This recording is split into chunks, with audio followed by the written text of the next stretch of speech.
Assalamualaikum warahmatullahi wabarakatuh. Perkenalkan, saya Selvi Sailina dengan NIM 112110064. Dalam video ini saya akan membahas sedikit kaitannya berpikir kritis dengan di tempat bekerja. Saya mengambilnya di koperasi karyawan di salah satu pabrik yang ada di Egypt.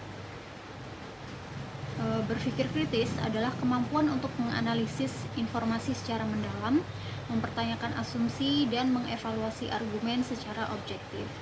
Di dalam konteks koperasi, berpikir kritis membantu kita untuk membuat keputusan yang tidak hanya menguntungkan individu, tetapi juga bermanfaat bagi seluruh anggota.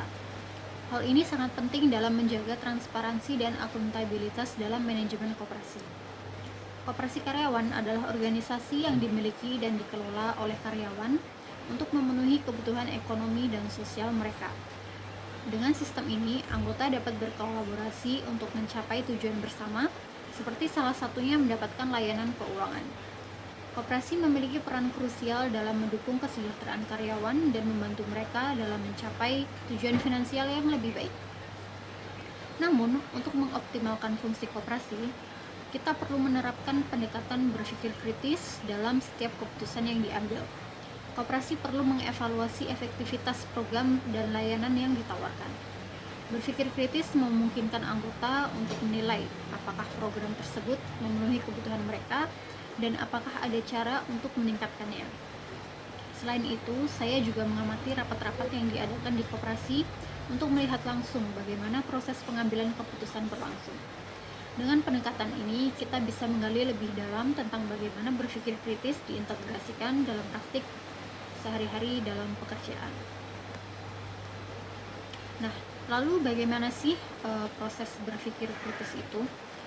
Yang pertama itu ada identifikasi masalah. Jadi anggota harus mampu menggali atau mengenali masalah yang ada dalam koperasi, baik itu terkait pengelolaan keuangan, partisipasi anggota, ataupun layanan yang ditawarkan.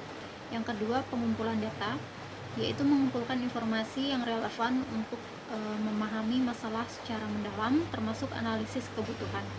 Yang ketiga, ada analisis dan evaluasi, yaitu menilai data yang telah dikumpulkan untuk menentukan faktor penyebab dan dampak dari masalah yang ada. Yang keempat, yaitu pembuatan keputusan. Berdasarkan analisis, anggota dapat berkolaborasi untuk merumuskan keputusan yang strategis dan terinformasi. Saya menemukan beberapa contoh nyata di mana berpikir kritis ini diterapkan. Misalnya dalam rapat sisa hasil usaha atau SHU yang dilaksanakan setiap 1 tahun sekali, itu pengurus koperasi mengadakan diskusi terbuka yang melibatkan perwakilan anggota untuk transparansi kegiatan koperasi selama 1 tahun tentang profit yang diperoleh atau adanya aset yang dijual dan lain sebagainya. Nah, dari situ bersama-sama mempertimbangkan anggaran yang tersedia dan dampaknya terhadap anggota. Proses ini menunjukkan bagaimana berbagai sudut pandang dipertimbangkan sebelum mengambil keputusan akhir. Penerapan berpikir kritis dalam pengambilan keputusan di koperasi membawa dampak yang signifikan. Pertama, anggota merasa lebih dihargai dan terlibat ketika pendapat mereka dipertimbangkan. Selain itu, keputusan yang diambil berdasarkan analisis data dan diskusi terbuka telah menghasilkan kebijakan yang efektif dan berdampak positif pada kesejahteraan anggota. Namun, penerapan berpikir kritis ini juga tidak tanpa tantangan. Ada kalanya proses diskusi memakan waktu yang lama karena banyaknya sudut pandang yang perlu dipertimbangkan. Terkadang beberapa anggota juga merasa kurang nyaman untuk berbicara di depan umum, sehingga perlu ada cara untuk mendorong semua orang berkontribusi. Sebagai kesimpulan, penerapan berpikir kritis dalam pengambilan keputusan di koperasi sangat penting untuk menciptakan lingkungan yang transparan dan akuntabel. Saya merekomendasikan agar koperasi terus mendorong diskusi terbuka dan melibatkan semua anggota dalam proses keputusan. Selain itu, pelatihan tentang berpikir kritis bisa menjadi langkah yang baik untuk meningkatkan keterampilan anggota dalam menganalisis informasi dan membuat keputusan yang tepat ke depannya. Dan terakhir, mari kita semua menerapkan berpikir kritis tidak hanya dalam konteks pekerjaan, tetapi juga dalam praktik kehidupan sehari-hari.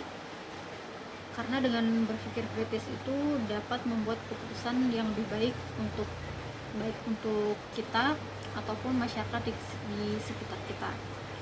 Sekian video dari saya, kurang lebihnya mohon maaf. Wassalamualaikum warahmatullahi wabarakatuh.